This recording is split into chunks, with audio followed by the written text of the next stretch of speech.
Menjawab pertanyaan yang kedua dari Mas David Silalahi, apakah Nabi Muhammad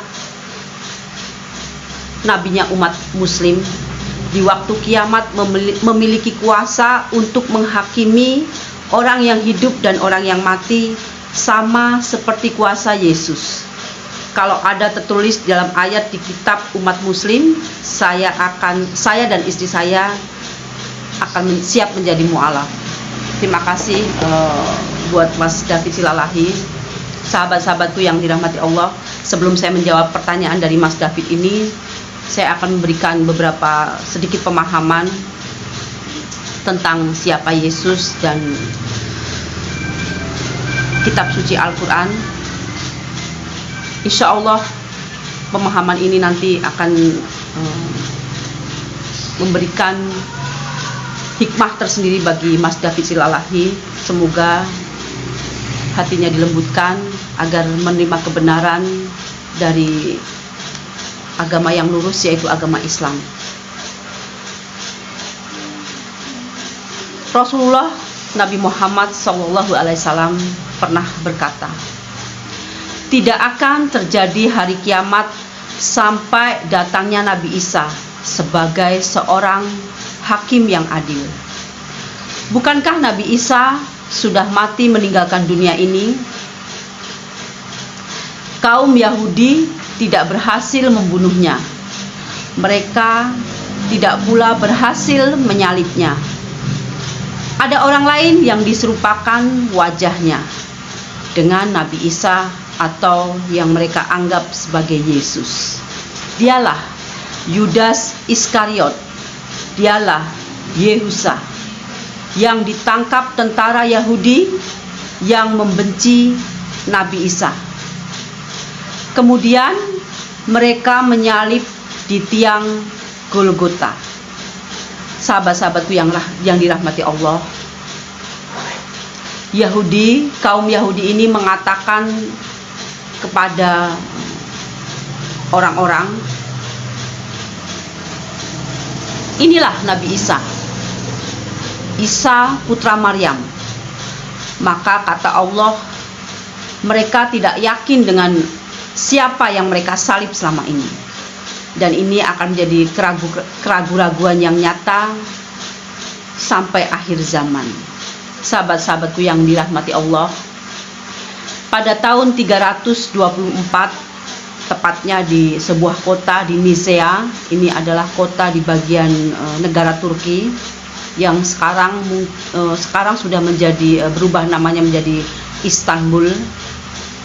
Pada tahun tersebut telah terjadi pertemuan para pendeta, dan mereka semua para pendeta bersepakat bahwa Nabi Isa atau yang mereka sebut dengan Yesus adalah anak Tuhan. Padahal semua itu tidak disebutkan di dalam kitab suci Injil, tidak ada di dalam wahyu Allah. Dalam pertemuan para pendeta ini, mereka merubah kalimat-kalimat yang ada di dalam kitab suci sesuai dengan hawa nafsu mereka sendiri, sesuai dengan kemauan mereka sendiri. Mereka kaum Yahudi ini tidak berhasil membunuh Nabi Isa atau Yesus. Mereka kaum Yahudi ini tidak berhasil menyalib Nabi Isa. Sahabat-sahabatku yang dirahmati Allah, Allah mengangkat Nabi Isa atau Yesus ini, Nabi Isa putra Maryam ini belum meninggal. Allah mengangkatnya ke langit. Beliau belum meninggal sampai nanti menjelang hari kiamat. Sahabat-sahabatku yang dirahmati Allah, Nabi Muhammad pernah berkisah bahwa Nabi Isa ini akan turun menjadi pemimpin yang adil. Apakah Nabi Isa ini akan membawa syariat baru? Apakah Nabi Isa dengan turunnya Nabi Isa ini akan membawa ajaran yang baru? Tidak sama sekali.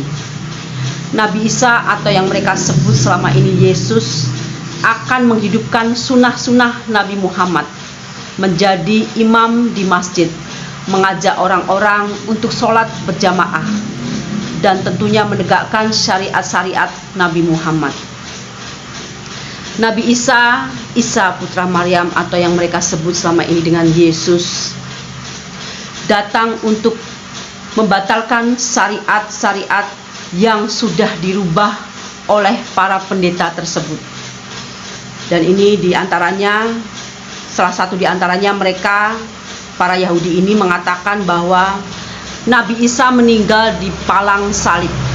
Hal ini dibantah di dalam kitab suci Al-Quran. Dan ini jelas diceritakan, dikisahkan dalam kitab suci Al-Quran bahwa Nabi Isa ini datang dan menghancurkan salib.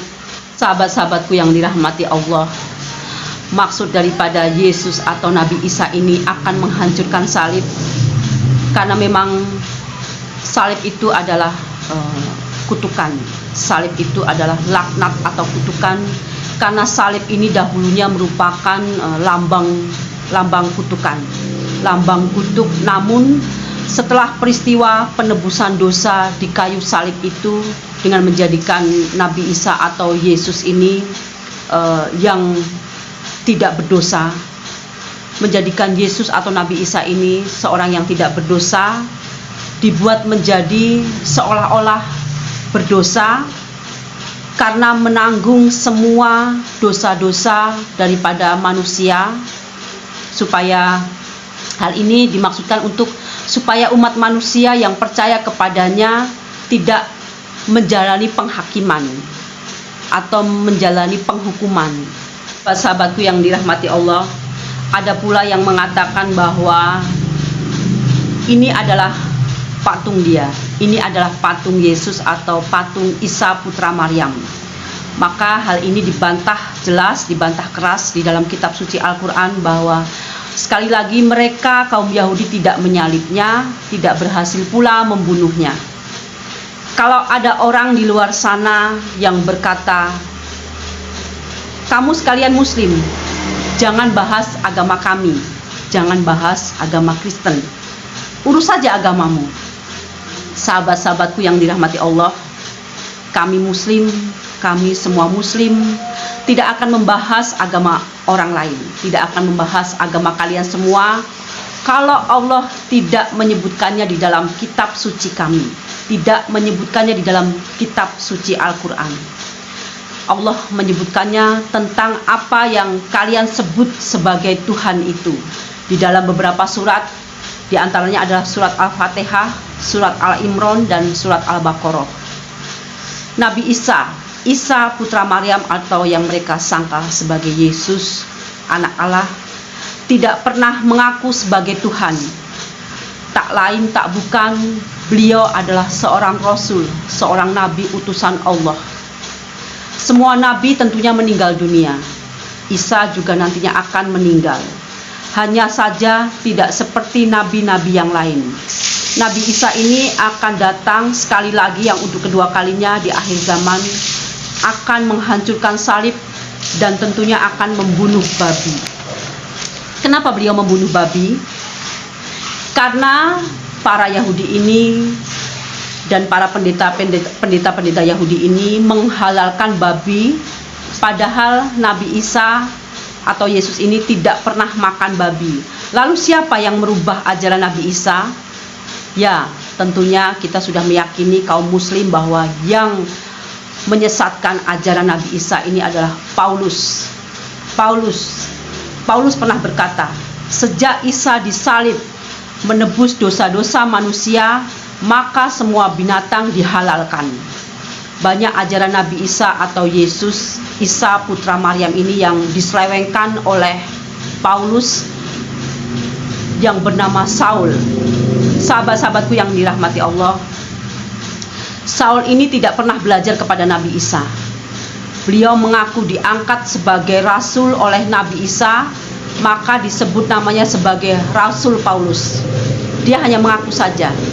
Sahabat-sahabatku yang dirahmati Allah dan kaum muslimin, kita sebagai umat muslim sangat meyakini apa yang terkandung di dalam kitab suci Al-Quran, dan ini sangat jelas dan rinci diberitakan di dalam kitab suci Al-Quran bahwa Yesus bukan Tuhan. Sahabat-sahabatku yang dirahmati Allah, Hal ini pula dibantah keras oleh kitab suci Al-Quran, bahwa Nabi Ibrahim bukan seorang Yahudi. Nabi Ibrahim bukan pula seorang Nasrani. Nabi Ibrahim adalah seorang Muslim. Ibrahim adalah seorang Muslim. Beliau tidak mempersekutukan Allah. Sedangkan Yahudi dan Nasrani, mereka semua mempersekutukan Allah. Yahudi mempersekutukan Allah dengan mengatakan Uzair anak Allah. Nasrani mempersekutukan Allah dengan mengatakan Isa Al-Masih atau Yesus anak Allah. Sahabat-sahabatku yang dirahmati Allah, kita bukan mengkaji agama lain. Di sini kita semua Muslim mengkaji kitab suci Al-Quran, kitab suci yang kita yakini selama ini, dan kitab suci Al-Quran ini yang bercerita tentang penyelewengan ajaran Nabi Isa. Penyelewengan ajaran Nabi Isa yang sudah diselewengkan oleh kaum-kaum Yahudi dan para pendeta tersebut. Sahabat-sahabatku yang dirahmati Allah, cukup sekian pemahaman dari saya. Sungguh ini adalah berita yang sangat luar biasa, yang kita yakini di dalam kitab suci Al-Quran, dan kita imani siapa sebenarnya Nabi Isa atau yang mereka anggap sebagai Yesus anak Allah, dan mereka selama ini sudah menuhankannya. Tentu pertanyaan dari Mas David Silalahi ini saya anggap sungguh pertanyaan yang sangat bagus. Nanti di akhir zaman Yesus akan bersaksi kepada kalian semua menjadi hakim yang adil atas dirinya, karena sudah umat Kristen sudah menganggap beliau sebagai Tuhan, dan Yesus akan menolak hal tersebut. Dan inilah yang disebut dengan hakim yang adil. Beliau tidak akan mengakui bahwa beliau ini adalah Tuhan. Mas David Silalahi, sedangkan saya katakan di sini ini adalah pemahaman yang saya berikan. Mudah-mudahan Anda dilembutkan hati Anda. Insya Allah ini akan membukakan jalan pintu hidayah buat Anda. Dan saya katakan di sini, setiap Muslim adalah orang yang berserah diri kepada Allah Ta'ala. Kita berserah diri kepada Allah, dan setiap Muslim adalah meyakini bahwa Allah hanya satu. Tidak ada Tuhan selain Allah yang patut kita sembah dan patut kita ibadahi selain Allah. Dan Nabi Muhammad adalah utusan Allah. Dan kelak kita setiap Muslim akan mendapatkan syafaat atau pertolongan dari Nabi Muhammad kelak di akhir zaman. Kelak di akhirat, bukan di akhir zaman. Kelak di akhirat kita akan mendapatkan syafaat atau pertolongan dari Nabi Muhammad SAW dengan izin Allah. Syafaat atau pertolongan itu diberikan kepada kita kaum Muslim dengan izin Allah. Disinilah letak daripada bahwa ajaran Nabi Muhammad yang membawa kitab suci Al-Quran, menyempurnakan kitab-kitab terdahulu. Ini adalah jalan kebenaran menuju rumah Bapa di surga. Rumah Bapa di surga, menuju surganya Allah. Terima kasih sudah menonton video saya. Mudah-mudahan kalian semua, sahabat-sahabatku, baik yang Muslim maupun non-Muslim, kita menjadi saudara seiman. Mudah-mudahan kelak kita bertemu di akhirat. Mudah-mudahan kita menjadi hamba-hamba Allah, menjadi umat-umat Nabi Muhammad yang mendapatkan pertolongan dan syafaat dari beliau. Silahkan mencari hidayah, menjemput hidayah, mencari kebenaran semata-mata hanya karena Allah Ta'ala. Assalamualaikum warahmatullahi wabarakatuh.